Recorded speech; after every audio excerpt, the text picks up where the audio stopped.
오늘은 비참한 현실이라는 도라는 제목으로 하나님 말씀을 증거하겠습니다. 오늘 본문 말씀을 보시면요, 세 종류의 사람이 등장합니다. 죽이려고 하는 사람이 나오고요, 또 살리려고 하는 사람이 나오고요, 또 한 가지는 도망가는 사람이 나옵니다.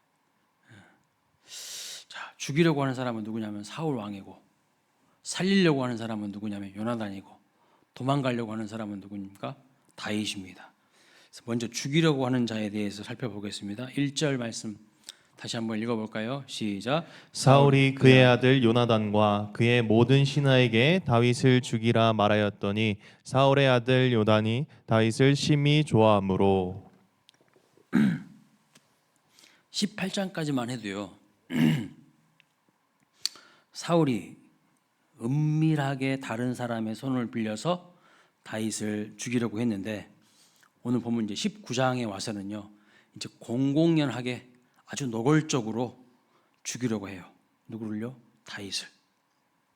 그래서 신하들에게 이야기합니다. 대놓고 이야기하죠. 뭐라고요?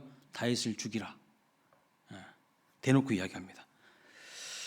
그런데 여러분 좀 잘 생각해 보세요. 사울이 죽이려고 하는 사람이 누굽니까? 다윗입니다. 다윗의 공식 직함은 무엇이죠? 오늘 본문에서 보면 다윗의 공식 직함은 우리 18장에 살펴봤는데 군대 장관이에요. 군대 장관. 다윗이 군대 장관까지 그 위치까지 올라갈 수 있었던 이유는 뭡니까? 다윗이 어떤 일을 맡든지, 어떤 보직에서 어떤 일을 하든지 지혜롭게 그 임무를 잘 감당했기 때문에 많은 사람들이 다윗을 인정했어요. 지혜로운 사람이라고. 그런데 다윗은요, 사울의 장수 중에서 가장 지혜로운 장수지 않습니까? 게다가 영맹합니다. 골리앗도 무찌른 사람이에요. 전쟁 때마다 승리했습니다. 그래서 여인들이 사울이 죽인 자는 천천히요, 다윗이 죽인 자는 만만이다, 이 노래를 괜히 부르는 것이 아니죠. 다윗이 전쟁에 나갈 때마다 승리했다는 이야기입니다. 그렇다면 모르긴 몰라도 현재 다윗은 사울 군대의 핵심이에요. 핵심 전력이에요. 전투력의 핵심이 누구예요? 다윗이라는 이야기입니다. 블레셋 사람들이 제일 두려워하는 사람이 누굽니까? 다윗입니다. 그런데 지금 사울이 누구를 죽이려고 하는 거예요? 다윗을 죽이라고 신하들에게 명령을 내리는 것을 볼 수 있어요. 정말 어리석은 결정을 하고 있는 거예요. 다윗을 죽이는 것은요, 이스라엘 군대의 그 전투력의 핵심을 상실하는 거예요. 그런데 사울은 거기까지 생각을 못하는 거죠. 그 다음을 보지 못하는 거예요. 그 다음을. 또 한 가지를 살펴볼까요? 다윗은 누굽니까? 사울 왕의 군대 장관일 뿐만 아니라 자기 사위예요. 사위. 둘째 딸 미갈의 남편입니다. 결혼한 지 얼마 되지도 않았습니다. 그런데 다윗이 죽으면 어떻게 될까요? 자기 딸은 이른 나이에 청산 과부가 되는 거죠. 그것도 누가 죽이는 것입니까? 딸의 입장에서, 미갈의 입장에서 보세요. 누가 죽이는 거예요? 내 아버지가 내 남편을 죽이는 겁니다. 이런 비극이 어디 있을까요? 그러니까 딸의 입장에서는요, 평생 상처가 되고 평생 트라우마로 남게 될 것이 뻔해요. 그런데 사울을 보면 거기까지 생각 못해요. 자기가 지금 다윗을 죽이면 어떻게 된다는 것을 몰라요. 자기 이스라엘 군대의 핵심 전력을 상실할 뿐만 아니라 내 딸의 가슴에 대못을 박는다는 것을 몰라요. 그걸 생각하지 않고 있어요, 지금. 다윗을 죽이는 것은요, 참으로 어리석고 바보 같은 결정입니다. 군대의 전력의 핵심인 최고의 용사가 죽으면 전투력이 상실되는 거죠. 그만큼 자기한테 마이너스라는 것을 모르는 거예요. 자기 딸의 남편이 죽으면 평생 괴로워할 딸의 모습도 보이지 않는 겁니다. 지금 사울은 마음이 병들었어요. 어떻게 병들었습니까? 시기심에 눈이 멀어가지고요, 그 다음이 보이지 않아요. 시기심이 아주 눈이 멀어버렸어요. 여러분 사울만 그런 것이 아닙니다. 사울 왕만 그런 게 아니에요. 죄에 빠진 사람들의 대부분이 이런 특징을 가지고 있어요. 죄의 속성이 무엇인 줄 아십니까? 눈앞의 것만 보게 만드는 거예요. 눈앞의 것만. 그 다음 것을 생각하지 못하게 하는 거예요. 죄가 가져올 파괴적인 결과를 보지 못하게 합니다. 여러분 외도에 빠진 사람들을 한번 보세요. 배우자가 아닌 다른 사람과 성적인 관계를 맺는 것을 외도라고 합니다. 이들이 왜 외도할까요? 그 다음이 보이지 않는 거예요. 그 다음이.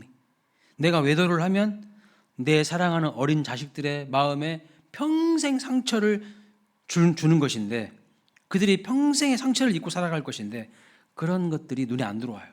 이 사람들은. 외도를 하고 나면 내 배우자가 평생 상처를 입고 살게 될 것인데 그것이 보이지 않습니다. 그런데 여러분 성경을 이렇게 쭉 읽어보시면 정말 흥미로운 사실이 나와요. 참으로 흥미로운 사실이 뭐냐면, 지금은 사울이 다윗을 죽이려고 하지 않습니까? 근데 좀 지나면요, 사울이 죄에 눈이 멀어서 그 다음을 보지 못하고 다윗을 막 죽이려고 하지 않습니까? 그런데 나중에 다윗도 왕이 된 다음에 죄에 눈이 멀어요. 죄에 눈이 멀고 욕정에 눈이 멀게 되어서 다윗도요 다른 사람을 죽이려고 하는 사람이 됩니다.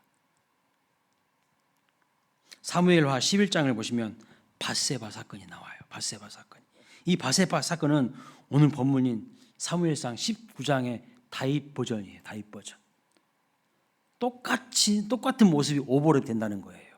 그 옛날 사울이 시기심에 사로잡혀가지고 그 다음을 생각하지 못하고 다윗을 죽이려고 했던 것처럼 다윗도요 왕이 된 후에 밧세바라는 여인을 보고요 욕정에 사로잡힙니다. 욕정에. 그리고 그 다음을 생각하지 못해요. 판단력에, 분별력에 마비가 와버리는 거예요. 오직 눈앞에 이 여인만 취하려고 하는 거예요. 알고 보니 충성스러운 신하 우리야 장군의 부인이라는 것을 알게 됐죠.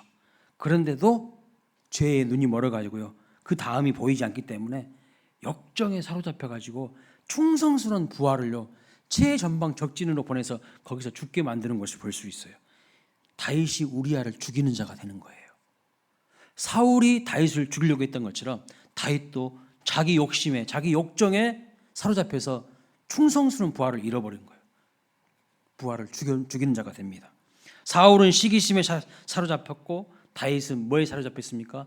욕정에 사로잡혔어요. 사울이 그 다음을 생각하지 못한 것처럼 다윗도 그 다음을 전혀 생각하지 못했어요. 않았습니다. 이러한 사건들로 인하여서 어떤 결과가 발생할까요? 하나님께 엄청난 형벌과 책망을 받을 것이고, 하나님과의 친밀한 관계에 문제가 생길 것이고, 사랑하는 충성스러운 부하를 잃게 될 것인데, 죄로 인하여서 영안이 어두워지고 그 다음에 일어날 일들을 보지 못하고 그 다음을 생각하지 못하는 것을 볼 수가 있다는 거예요. 여러분 우리가 주의해야 되는 것은 무엇입니까? 사울은 원래 나쁜 놈이었으니까 그렇게 죄를 지은 것입니까? 그리고 다윗은 원래 착한 사람이었는데 이런 실수를 한 것일까요? 아니라는 사실이에요. 절대 아니에요. 인간은 누구든지 그 속에 죄의 속성이 있기 때문에, 죄의 본능이 있기 때문에 죄의 유혹이 있는 그 현장에, 그런 환경에 처해 있으면요 누구나 그렇게 될 수 있어요. 여러분들은 안 그러실 것 같아요? 저는 안 그럴 것 같습니까? 천만의 말씀이라는 거예요. 누구든지요. 다윗이 그랬다면 우리도 다 그런 환경에 처해 있으면요 우리도 다 넘어질 수 있는 그런 존재라는 것을 인정해야 됩니다. 나는 절대로 그렇지 않습니다라고 호언장담하는 사람들이 더 조심해야 돼요. 그 교만함을 빨리 깨야 돼요. 오히려 나의 연약함을 알고 성령의 도우심을 구하면서 겸손해야 유혹에 넘어지지 않을 수 있다는 거예요. 다윗도 그랬다면 우리도 그럴 수 있다는 것 인정해야 됩니다. 남자분들 조심하셔야 돼요. 그래서 우리는 항상 두렵고 떨림으로 너희 구원을 이루라는 하나님의 말씀에 귀를 기울이고 하나님의 말씀 앞에 엎드려야 되는 거예요. 사울은요 시기에 사로잡혔고 다윗은 욕정에 사로잡혔습니다. 그런데 둘 다의 공통점이 뭡니까? 그 다음을 보지 못하는 거예요. 죄에 눈이 먼 사람들은요 항상 그 다음을 보지 못해요. 그래서 그 실수를 하고 나서 늘 후회하고 늘 가슴 아픈 일들, 가슴을 치는 일들을 하는 거예요. 그런 죄악된 결정을 한 이후에 벌어질 일들을 보지 못하고 지금 당장 자기 만족과 자기 쾌락에 마음을 빼앗기고 눈이 멀어버린 것을 볼 수가 있습니다. 영적으로 어두워져서요, 눈뜬 장님이 돼버리는 거예요. 눈은 뜨고 있어도 분별을 못해요. 마음을 엉뚱한 것에 빼앗겼기 때문에. 우리도 마찬가지라는 겁니다. 마귀는요, 악한 영은 항상 우리의 약점을 노리고 접근합니다. 순간 방심하면 그냥 우리의 마음을 사로잡아가지고 그 다음을 보지 못하게 하는 거예요. 그런데 성경의 인물 중에 요셉이 귀한 이유가 무엇일까요? 요셉은 여러분 10대 청소년이었어요. 청소년. 그런데 이 청소년 요셉이요, 틈만 나면 성적인 유혹을 받는 겁니다. 권력 있는 보디발 장군의 아내가 성경을 보니까 매일같이 유혹을 했어요. 매일같이. 그런데 놀라운 이야기를 하죠. 성경에서. 요셉이 뭐라고 이야기합니까? 이렇게 이야기합니다. 내가 어찌 이 큰 악을 행하여 하나님 앞에 득죄할 수 있습니까? 그러니까 요셉은 뭘 생각한 사람이에요? 그 다음을 생각하는 사람이에요. 이 행위가 하나님 앞에서 어떤 행동인지를 생각해 보는 거예요. 그러나 마귀가 유혹하는, 마귀의 그 유혹의 특징은 뭐냐면 항상 우리에게 먹음직도 하고 보암직도 하고 탐스럽게 보이게 한다는 거예요. 그래서 눈 딱 감고 그냥 지금 네가 원하는 대로 해, 괜찮아, 딱 한 번이야, 딱 한 번, 이런 식으로 접근한다는 거예요. 네 감정 가는 대로 하라는 겁니다. 네 본능과 네 욕구가 원하는 대로 그렇게 정직하게 해버려. 자꾸 그렇게 우리를 유혹한다니까요. 오늘 우리는 죄를 이길 수 있는 놀라운 비결 한 가지를 오늘 본문을 통해서 발견하게 되는데, 그게 무엇입니까? 그것은 죄가 초래하게 될 그 다음을 생각해 보는 거예요. 사울왕은요, 그 다음을 생각하지 못했어요. 다윗도 생각하지 못했습니다. 심지어 믿음의 조상인 아브라함도 약속의 후손인 이삭을 기다리지 못하고 아내의 몸종인 하갈을 통해서 이스마엘을 낳겠다고, 후손을 낳겠다고 결정했을 때 그것은 하나님께 불신이요, 불순종이었어요. 아브라함도 이러한 죄악으로 인하여서 어떠한 일이 벌어질지에 대해서 그 다음을 전혀 생각하지 못했습니다. 엄청난 비극이 일어날 것을 생각하지 못하고 그 다음을 생각하지 못한 거예요. 지금 당장에 그것만, 그 사람만 없어지면 좋겠지? 그것밖에 생각 못하는 거예요. 그 사람만 제거하면 내가 편하겠지? 뭐가 잘 되겠지? 천만의 말씀입니다. 그 다음을 전혀 생각하지 못하니까요, 어리석은 결정인 거예요. 두 번째로 오늘 본문을 보면요, 죽이려는 자 사울이 있는 반면에 살리려는 자 요나단이 있습니다. 4절 말씀을 같이 읽어보겠습니다. 시작. 요나단이 그의 아버지 사울에게 다윗을 칭찬하여 이르되 원하건대 왕은 신하 다윗에게 범죄하지 마옵소서. 그는 왕께 득죄하지 아니하였고 그가 왕께 행한 일은 심히 선함이니이다. 요나단은요, 사울 왕의 아들인데 어떻게 해서든지 다윗을 살리려고 해요. 요나단은 살리는 자예요. 그런데 어떻게 살립니까? 어떻게 살리고 있는 것 같으세요? 잘 본문을 보시기 바랍니다. 분명히 이렇게 되어 있어요. 요나단이 그의 아버지 사울에게 다윗을 칭찬합니다. 칭찬하여 이르되, 분명히 이렇게 되어 있어요. 요나단은 다윗을 죽이려는 사울 왕 앞에서 다윗을요, 어떻게 살립니까? 말로 살리는 거예요. 말로. 다윗에 대해 칭찬함으로 살려내는 것을 볼 수가 있어요. 그런데 여러분, 효과가 있어요. 6절 말씀 보세요. 6절 또 읽어보겠습니다. 시작. 요나단의 말을 듣고 맹세하되 여호와께서 살아계심을 두고 맹세하거니와 그가 죽임을 당하지 아니하리라. 그가 죽임을 당하지 아니하리라. 네. 분명히 요나단은 한순간 칭찬의 말로 다윗을 살리는 데 성공했다는 것입니다. 다윗이 없는 자리에서 다윗에 대하여 좋은 말을 함으로 요나단은 다윗을 살려내는 거예요. 여러분, 우리도 분명히 여러 사람을 살릴 수 있습니다. 우리가 하는 칭찬의 말이요, 여러분이 하는 칭찬의 말로 인하여서 사람을 살릴 수가 있다는 거예요. 여러분, 사람을 살리는 칭찬 내 말로 사람을 살리는 도구로 쓰임 받기를 원하십니까? 사람을 죽이는 사람으로 쓰임 받기를 원하십니까? 어떤 분들은 틈만 나면 입에서 남 험담하는 말만 해. 남 트집 잡고 꼬투리 잡고 안 좋은 이야기만 계속해. 뭐예요?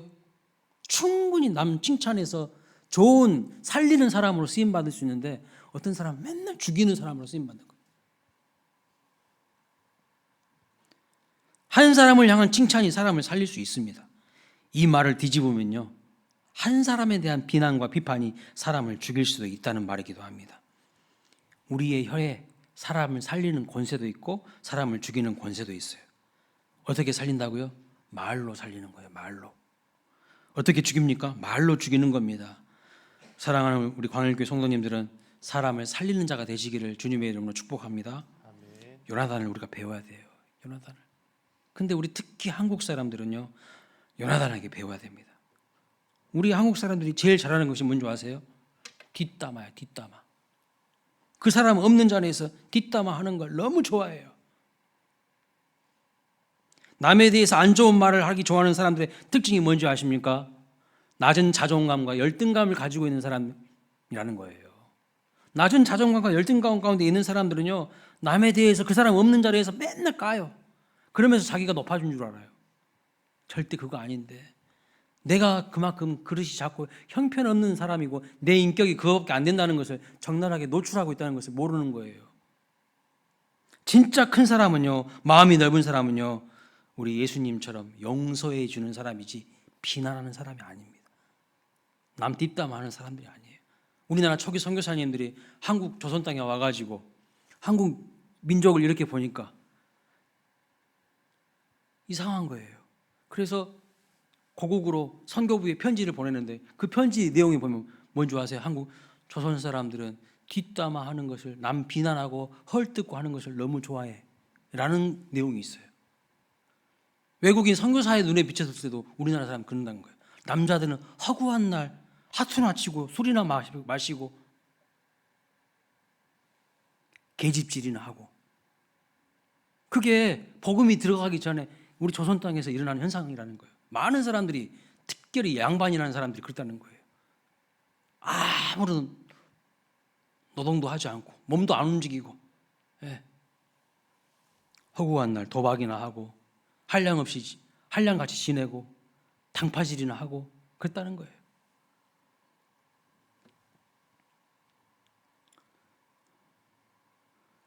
요나단은 칭찬의 말로 다윗을 살려요. 요나단은 다윗이 없는 곳에서 다윗을 죽이려는 사울왕 앞에서요, 오히려 다윗을 칭찬함으로 다윗을 살려냈습니다. 우리 교회도 요나단 같은 성도들이 많아지시기를 소원합니다. 사무엘상 말씀을 우리가 계속 보면서 하나님께서 우리에게 계속 던지시는 메시지가 있잖아요. 저는 말씀을 준비하면서 사무엘상 말씀을 꼼꼼히 살펴보면서 하나님이 우리에게 계속 던지시는 메시지가 있어요. 반복적으로, 지속적으로. 그게 뭐냐면 말의 힘이에요. 말의 힘. 언어의 힘에 대해서 말씀하시는 것을 볼 수 있습니다. 언어는 여러분 존재의 집이거든요. 존재의 집. 어떤 언어를 사용하는지를 보면 그 사람이 어떤 사람인지를 알 수가 있는 것이죠. 골리앗과 다윗의 전쟁도 제가 분명히 말씀드렸죠. 말싸움이라고.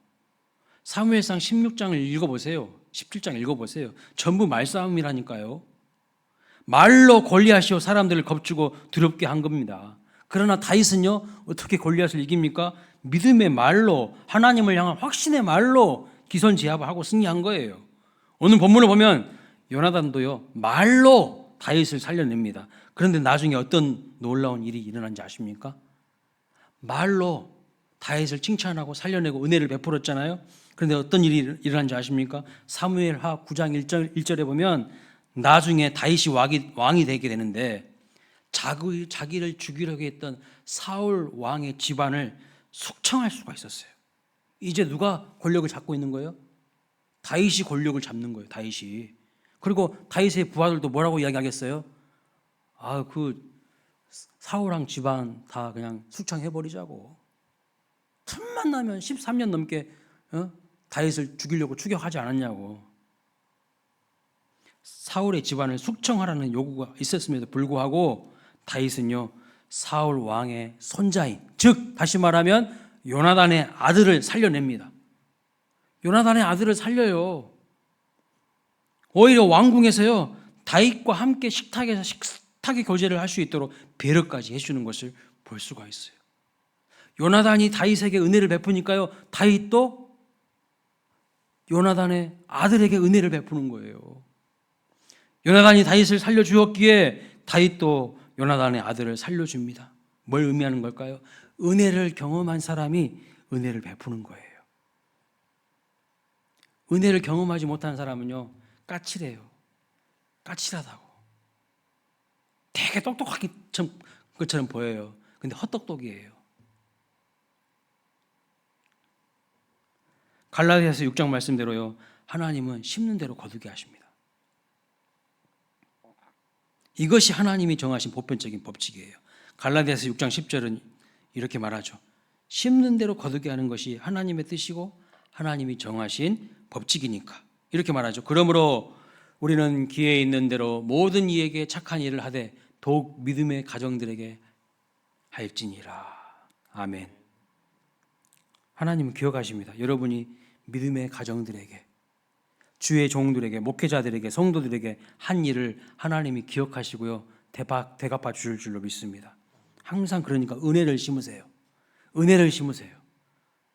부정적인 말은 하지 마세요. 남 비판하는 말 하지 마세요. 별로 도움이 안 돼요. 여러분에게 도움이 안 돼요. 사랑을 심으시길 축원합니다. 누가 거두게 하시죠? 거두게 하시는 하나님이셔요. 누군가 여러분의 격려와 위로와 칭찬이 필요한 사람이 분명히 있을 겁니다. 입을 열어서 그 영혼을 살리시기를 주님의 이름으로 축원합니다. 칭찬의 말로 살리시기를 바랍니다. 오늘 본문 말씀을 통해서 우리가 살펴볼 세 번째 내용입니다. 마지막 이 내용인데요, 요나단이 사울왕 앞에서 한 다윗에 대한 칭찬의 말 때문에 사울은요, 분명 맹세를 해요. 어떤 맹세를 하죠? 다윗을 절대로 나는 죽이지 않겠다고 맹세합니다. 진심으로 맹세합니다. 오늘 본문에 그렇게 나오잖아요, 6절에. 그리고 이렇게 사울이 맹세해서 다윗이 자기 자리를 찾고 또 군대를 이끌고 전쟁에 나간 것을 볼 수 있어요. 전쟁에 나가서 승리했습니다. 요나단의 그 말을 듣고 사울왕이 죽이려고 하지 않고 죽이지 않겠다고 맹세를 해요. 그래서 다윗은 또다시 전쟁이 일어났을 때에 군대를 이끌고 전쟁터에 나갑니다. 8절 말씀 보겠습니다. 8절 말씀 읽어보겠습니다. 시작. 전쟁이 다시 있으므로 다윗이 나가서 블레셋 사람들과 싸워 그들을 크게 쳐 죽이매 그들이 그 앞에서 도망하니라. 제때제때 빨리 좀 넘겨주세요. 전쟁이 다시 있으므로 다시 다윗이 나가서 블레셋 사람들과 싸워 그들을 쳐 죽이매 그들이 그 앞에서 도망하니라. 그런데 여러분 9절을 한번 볼까요? 9절을 보면 어떤 사건이 일어나요. 어떤 사건일까요?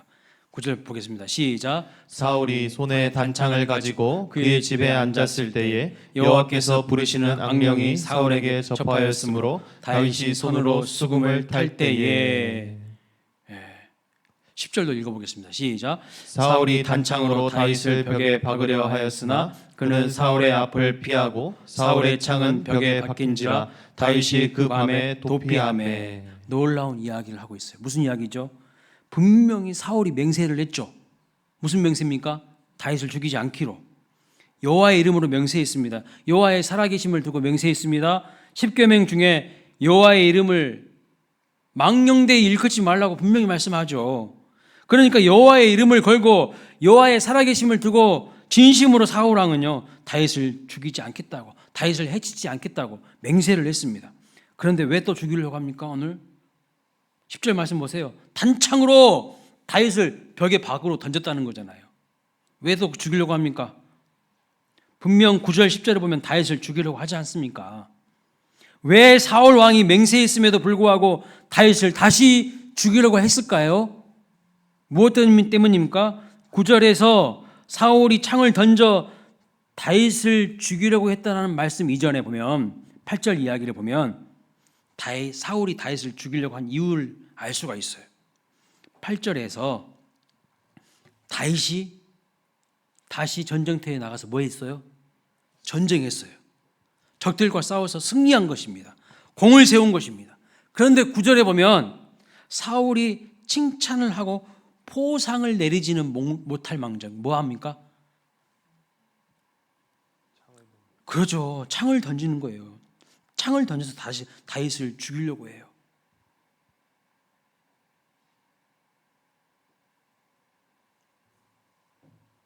왜 사울이 전쟁에서 승리한 다윗을 칭찬하고 포상하지는 못할 망정 자기 집에 앉아가지고 단창을 손으로 주물럭주물럭거리고 있었을까요?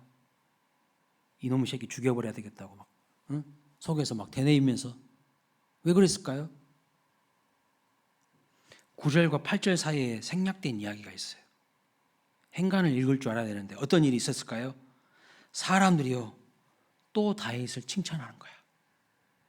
지난번에도 칭찬했잖아. 사울이 죽인 자는 천천이고 다윗이 죽인 자는 만만이라고. 그러니까 그 여인들의 노랫소리를 들으면서 사울왕 마음속에 시기심이 확 올라왔잖아요. 근데 또 다윗이 전쟁에 나가는데 승리한 거야. 그러니까 또 사람들이 칭찬한 거예요.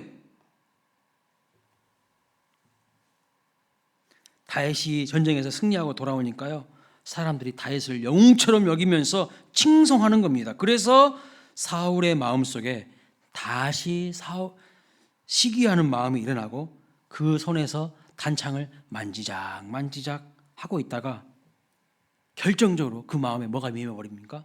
뭐가 임하는 거예요? 악한 영이 임하게 되고 단창을 던져서 다윗을 죽이려고 한 것을 볼 수가 있습니다.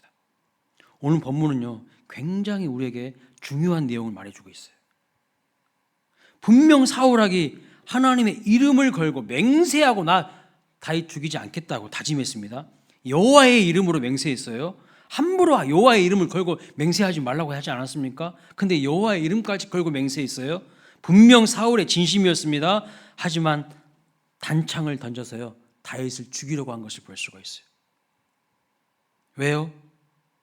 왜 그런 것일까요? 또다시 사울의 마음속에 뭐가 올라온 거예요? 시기심이. 다시 시기와 질투하는 마음이 올라오는 거예요.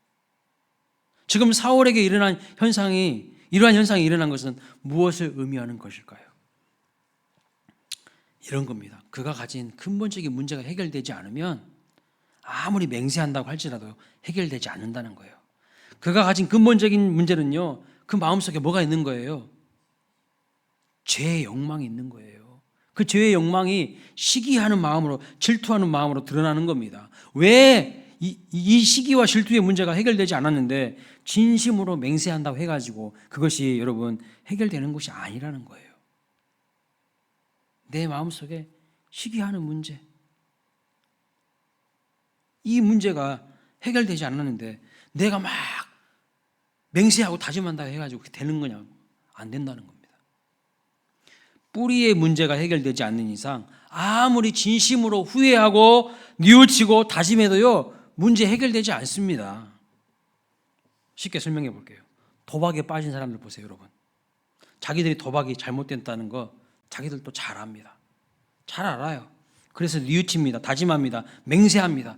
내가 또 도박하면 미친놈이고 죽일 놈이라고. 네 아들이라고 할게. 막 이런 식으로 이야기해요. 내가 한 번만 더 도박하면 내 손가락 자르겠다고. 막 그렇게 다짐해요. 그런데 여러분 또 해요. 또 해. 그래서 어떻게 한 줄 아십니까? 발가락에 껴놓고 합니다. 손가락 잘랐으니까 이제 발가락에 껴놓고 한다니까요. 마약에 중독된 사람들, 알코올에 중독된 사람들, 어떤 그 무엇에 중독된 사람들 처음에는 호기심 가지고 하거든요. 재밌을 것 같으니까, 짜릿하니까, 뭔가 쾌락을 주고 잘하면 돈도 벌 수 있을 것 같으니까. 그런데 이것이 한 번이 두 번 되고 그러다가 중독이 되어서 헤어나오질 못합니다. 그러면서 알 거예요. 내 삶이 지금 망가지고 있다는 거. 어느 정도 자기들도 인지할 거예요. 그럼에도 불구하고요 헤어나오질 못해요. 다짐한다고 됩니까? 자기 의지로 맹세한다고 되냐는 거예요. 난 절대 안 하겠다고 그렇게 이야기합니다. 그건 또 하고 있어요. 그렇게 또 하고 있는 자기 자신을 보면서 또 한심해합니다. 근데 악순환이 계속 반복되는 거예요. 이 고리를 끊지 못해요. 우리도 마찬가지라는 거예요. 내가 정말 이 죄를 안 지어야지 다짐하거든요. 맹세합니다. 뉘우칩니다. 결심도 합니다. 그런데 또 죄를 지어요. 그러면서 또 나 자신에 대해서 또 한심하게 생각해요. 또 하나님 말씀 못 지켰네. 내가 이런 한심한 놈이지. 또 나를 정죄해요. 왜 그럴까요, 여러분? 근본적인 문제가 해결되지 않았기 때문입니다. 그러면 어떻게 근본적인 문제가 해결되고 변화될 수 있을까요? 결국은요, 우리의 마음이 바뀌어야 되는 거예요. 내 마음이 근본적으로 바뀌어야 된다는 거예요. 마음의 변화가 없이 뿌리의 문제가 해결되지 않고는요, 모든 것은 다 그냥 현상 완화 정도예요. 현상 완화 정도의 치료법이에요. 그게 궁극적으로 문제가 해결되지 않는다는 겁니다. 그런데 이런 분들이 있어요. 예수님 믿음 뒤에, 예수님 정말 내가 인격적으로 만나고 성령을 받은 다음에 술, 담배를 끊었다는 간증을 들어보셨을 거예요. 많은 간증을 사람들이 합니다. 그분들 간증의 핵심이 무엇입니까? 아무리 이전에는 내가 내 힘으로 내 의지로 금연을 해보려고 노력했고 다짐도 수차례 했는데 안 됐다는 거예요. 새해만 되면 그 해 목표와 결심이 뭐냐면 금연이요, 술 끊는 거요. 근데 또 안 돼. 또 그 해 다 실패해. 그리고 또 새해가 되면 연초에 또 다짐해. 올해도 금연, 또 술 끊는 거 목표. 근데 또 안 돼. 또 넘어져. 또 실패해. 자기의 의지 가지고 안 된다는 겁니다. 그 말의 핵심이 뭐냐면 자기의 의지로는 안 된다는 거예요. 자기 힘 가지고 안 된다는 거예요. 그런데 어느 순간요, 하나님이 은혜를 주셨는지 담배가, 그 냄새가요, 너무 역할 정도로 싫어졌다는 거예요. 내가 과거에 이걸 도대체 어떻게 했지? 왜 했지? 피고 싶은 마음이 완전히 사라졌다는 겁니다. 그렇게 간증하시는 분들이 한두 분이 아니에요. 여러분, 배우 김혜자 씨 아시죠? 국민 배우 김혜자 씨, 전원일기에 나오신 그 김혜자 씨 아시죠? 이번 신실한 크리스찬이거든요. 근데 예수 믿기 이전에 30년 동안 담배를 그렇게 피워댄 꼴초였어요. 꼴초. 얼마나 담배를 좋아했는지 틈만 나면 담배 물고 다니는 꼴초였다니까요. 그분이 담배 끊은 간증 한번 들어보세요. 유튜브에 김혜자 간증하면 다 나와요. 딸이 엄마를 위해서요, 그분 딸이, 김혜자 씨 딸이 그 엄마를 위해서 꾸준히 새벽 기도를 했대요. 엄마가 담배 끊게 해달라고, 엄마가 예수 믿게 해달라고. 그런데 어느 날부터 김혜자 씨가 담배 냄새가 너무 역겹고 근처에도 가기 싫다는 거예요. 담배가 너무 싫어졌다는 겁니다. 냄새가 역겹다는 거예요. 뭐 배우 김혜자 씨만 그렇습니까? 배우 최강희 씨도 그런 간증을 비슷하게 합니다. 뭐 이런 간증 하신 분들이 한두 분이 아니에요. 얼마나 많은지 몰라요. 그분들이 경험한 것이 뭘까요? 자기 의지로 내가 해봐야 되겠다, 수도 없이 다짐하고 맹세하고 몸부림 쳐봤는데도요, 안 된다는 거예요. 안 된다는 거. 내가 안 해야지가 아니라, 여러분, 하나님께서요, 성령께서요, 내 마음을 변화시켜 주셔야 됩니다. 성령께서 내 마음을 다루어 주셔야 한다는 거예요. 그래서 내 힘으로, 인간의 의지로 될 수 있는 문제가 아닌 거예요. 누가 그럼 그런 일을 하실까요? 누가 하시는 겁니까? 성령께서 하시는 거예요. 성령께서 내 육신의 소욕, 육신의 정욕을 이기는 비결은요, 성령을 따라서 행할 때 이길 수가 있어요. 주일에도 말씀드렸죠. 육신의 정욕을 제어하는 비결은요, 내 힘으로 막 고행하고 막 금욕하고 내 의지로 결단으로 해가지고 되는 겁니까? 안 된다니까요. 성령에 사로잡힐 때 되는 거예요. 그러니까 항상 우리는 아침에 눈 뜨자마자 해야 되는 게 뭔지 아세요? 하나님, 오늘도 내가 내 생각과 내 감정과 내 의지가 성령의 전인격이 지배당할 수 있도록, 다스림 받을 수 있도록 성령 하나님 나를 다스려 달라고 기도하셔야 되고 겸손히 무릎 꿇어야 된다는 거예요. 내 의지로 될 문제가 아니에요. 이사야 40장 7절에 이렇게 되어 있습니다. 읽어보겠습니다. 시작. 푸른 마르고 꽃은 시듬은 여호와의 기운이 그 위에 불미라. 여러분, 성령은 어떤 영이시죠? 여호와의 영은 어떤 영이십니까? 살리는 영이에요. 살리는 영. 살려주시는 영입니다. 우리를 소생케 하시는 영이에요. 그런데 그것만 하면 절반만 아는 거예요. 절반만. 놀랍게도 오늘 이사야 40장은요. 아주 독특한 말씀을 하고 있어요. 여호와의 기운이, 여호와의 영이 그 위에 부는데 마르고 시든다고 말씀하고 있어요. 마르고 시든대요. 잘 들으세요. 성령님은 분명히 우리를 살리시는 영입니다. 소생케 하시는 영입니다. 그런데 여러분, 거기까지만 알면 성령에 대해서 잘 모르는 사람이야. 성령은요, 놀랍게도 우리를 살기도 하지만요, 시들게도 하시는 분이에요. 무엇을 시들게 하십니까? 내 속에서 시퍼렇게 살아있는 내 정욕을요, 내 죄의 욕망을요, 내 죄의 본능을요, 시들게 하신 것이 성령이야. 죄에 대한 욕망을 시들게 하신 분이 성령이시라는 거예요. 죄를 향한 끌림을 시들게 하신 분이 성령님이십니다. 살리는 것도 하나님의 역사이지만 죄의 욕구를 시들게 하시는 것도 성령의 역사예요. 그래서 항상 우리는요, 성령의 충만함을 사모해야 되는 거예요. 성령 충만함이 뭡니까? 성령이 나를 다스리고 지배하시는 거예요. 내 생각, 내 감정, 내 의지를. 내가 아무리 죄를 안 지어야지 맹세해봤자 소용없다는 거 아시지 않습니까? 도박 중독자들이 자기들도 알아요. 이 도박 끊어야 된다는 거. 근데 안 돼. 손가락 잘라도 안 된다고요. 자기 의지로 안 된답니다. 성령의 다스림을 받아야 돼요.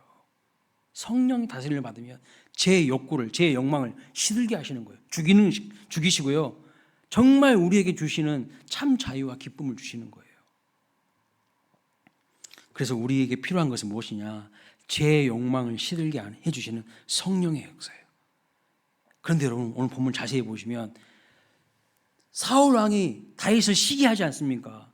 다윗이 잘 되는 꼴을 보기 싫은 거예요. 시기에 질투하고.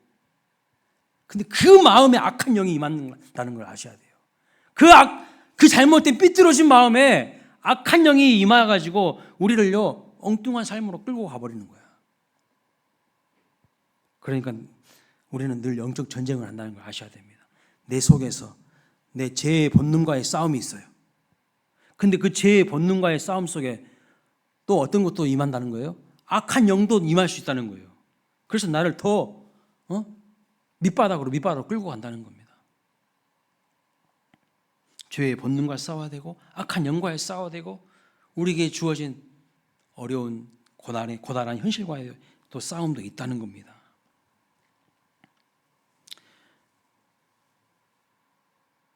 죄를 향한 갈망은요, 시들기를 소망합니다.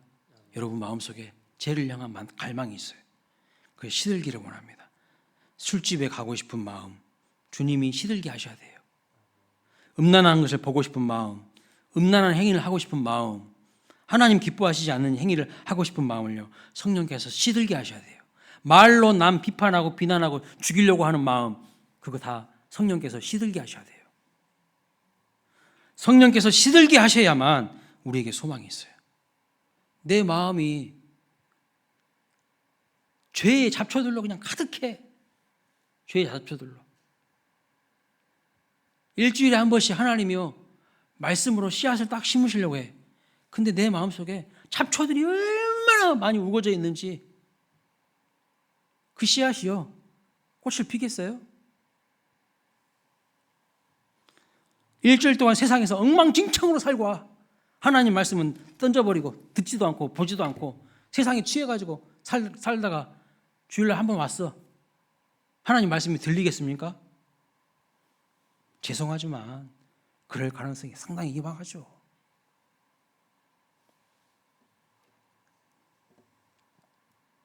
성령께서요, 내 속에 죄의 본능을 시기하는 마음을 시들게 하셔야 우리에게 소망이 있습니다.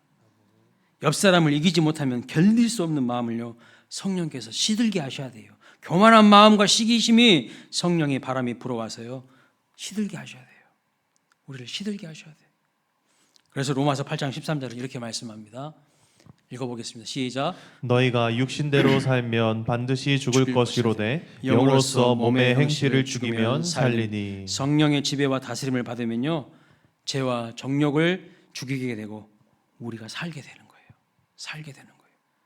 진정 새로운 삶, 은혜 넘치는 삶을 살아갈 수가 있어요. 그래서 여러분 삶에 기쁨이 없으십니까? 여러분 삶에 만족이 없으십니까? 어떻게 돼야 될까요? 어떻게 하면 새로운 삶이 시작될 수 있을까요? 날마다 성령의 충만함을 사모하셔야 돼요. 날마다 성령의 은혜를 간구하셔야 돼요. 성령 하나님, 나를 다스려 달라고. 내 생각대로, 내 감정대로, 내 경험대로 살지 않게 해주시고 날마다 내가 성령의 다스림과 지배를 받는 그런 성령의 충만한 삶을 사모하시고 간구하셔야 돼요. 에베소서 5장 18절에 너희는 술 취하지 말라. 이는 방탕한 것이 오직 성령의 충만함을 받으라 그랬잖아요. 이 받으라는 것은요, 한 번 받고 끝나는 게 아니에요. 매일매일 순간순간 받아야 된다는 거예요. 옛날에 내가 청년 때 열심히 했어요. 나 청년회 회장도 하고 전도도 열심히 했어요. 지금 안 하잖아. 지금 예수님 복음도 못 전하잖아. 그게 아니라요. 지금 이 순간에서 내가 성령의 충만함을 사모하면서 성령의 다스림과 지배를 받아야 된다는 거예요. 맨날 신앙생활이 과거의 추억놀이, 추억만 생각하는 겁니까? 아니에요. 오늘 나에게 하나님께서 어떻게 하셨는지 그 은혜를 간증하는 것이 있어야죠. 입만 열면요, 우리는 간증이 나와야 돼요. 하나님이 나에게 무슨 은혜를 주셨는지, 하나님이 나를 어떻게 하셨는지, 이런 은혜가 있어야 되는데 입만 열면 남 비난하고 시기하고 죽이려고 하고, 그것은 악한 영이 좋아하는 거예요. 악한 영이 그 마음속에 임해버린다니까요. 지금 사울 왕에게 악령이 임해버렸잖아요. 그 다시 죽이려고 하는 그 마음, 나 절대 안 죽일 거야. 아들의 그 충언을 듣고 나 여호와의 살아계심을 두고 다윗 안 죽일 거야. 맹세했어. 인간의 의지로 다짐했어. 그래놓고 또 다음 그 마음속에 시기심이 이렇게 올라오는 거예요. 그 마음에요, 악한 영이 여기가 내 집이네 하고 확 들어와 버리는 거예요. 그래서 축복의 도구가 되는 게 아니라 죄의 도구가 되는 거, 마귀의 종노릇하는 자가 되어버리는 것을 볼 수가 있는 것입니다. 오늘 말씀을 기억하면서 항상 아침에 눈 뜨실 때마다 하나님, 오늘도 성령의 충만함을 주십시오. 성령 하나님, 나의 전인격을 다스려 주십시오. 내 육체의 소욕대로 사는 것이 아니라 성령께서 원하시는 대로 따라가는 삶을 살게 해 주십시오. 내 자아가 살아서 시퍼렇게 살아있는 게 아니라 성령이 내 안에 시퍼렇게 살아서 나를 다스려 달라고 간구하시는 저와 여러분 되시기를 주님의 이름으로 축원합니다. 그래서 성령의 도구가 되시는, 축복의 도구가 되시는 저와 여러분 되시기를 주님의 이름으로 축원합니다. 찬양하겠습니다.